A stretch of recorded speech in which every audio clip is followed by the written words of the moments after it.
इसको नहीं, एक दो लोग कह रहे हैं, उन्हें ये मालूम नहीं है कि हमने लोकसभा में लगभग सारी सीटें अभी तक डिक्लेयर की हैं पीडीए के लिए, और लोकसभा ही ज़्यादा इम्पोर्टेंट होती है पीडीए के लिए। हम मान लीजिए राज्यसभा में सारे लोग हो जाए कोई, तो क्या सरकार पर सरकार बदल दें? सरकार तो लोकसभा ही बना के बिगाड़ती है, उसमें सब पीडीए के लोग।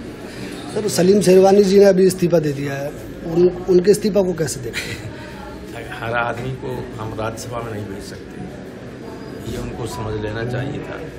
बहुत बड़े नेता रहे हैं, अगर कोई गलत फहमी है कोई दूसरी पार्टी कहीं कुछ दे देगी, वो गलत, समाजवादी पार्टी ही देगी जब देगी। पल्लवी पटेल जी, स्वामी प्रसाद मौर्य जी और अब सलीम शेरवानी, लगातार ऐसा लग रहा है कि ये तीसरे छोड़ रहा है, कोई पार्टी नहीं छोड़ रहा है। स्वामी प्रसाद मौर्य ने तो इस्तीफा भेजा, लोग अपनी बात भी नहीं कहें। स्वामी प्रसाद मौर्य ने तो इस्तीफा भेजा साहब। काय का इस्तीफा दे?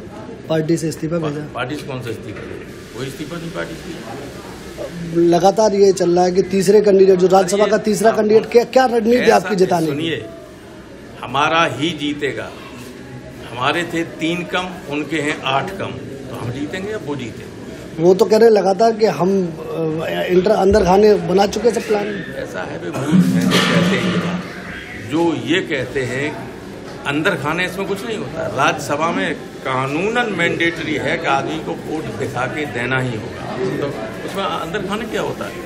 दिखाना पड़ेगा, दिखा के या तो हमें देंगे या बीजेपी को देंगे। तो तीसरा कैंडिडेट जीत रहा है 100%, और बीजेपी का 8वां आधिकारिक उम्मीदवार चुनाव हारेगा, ये लिख लीजिए। राज्यसभा की मेंबर्स की घोषणा की गई, उस वक्त मेरे दिल आग में बात आई कि भाई जो हम जिस नारे पे हम चुनाव लड़ रहे हैं, उस नारे पे हमारी पार्टी बिल्कुल सीरियस नहीं है। और जिस तरह से राज्यसभा के टिकट दिए गए, मेरा एक दिल में और मेरे साथियों के दिल में ये सोच उठी कि भाई जिस मुद्दे पे आप 2024 का चुनाव लड़ना चाहते हैं, उसी मुद्दे पे ही से आप हट जाते हैं, तो हमारा क्या वजूद है, हम क्यों रहें पार्टी के साथ?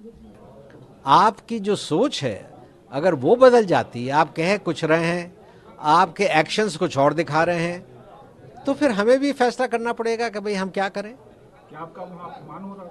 क्या आपकी इज्जत नहीं हो रही? नहीं, ऐसा कुछ नहीं है। मुझे इज्जत भी दी, मुझे सम्मान भी दिया, मगर मुझे अकेला सम्मान नहीं चाहिए।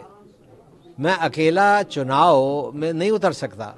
अगर मुझे सम्मान चाहिए तो अपनी पूरी कौम के लिए चाहिए, और मुझे अगर सम्मान चाहिए तो मुझे पूरे देश के लिए चाहिए।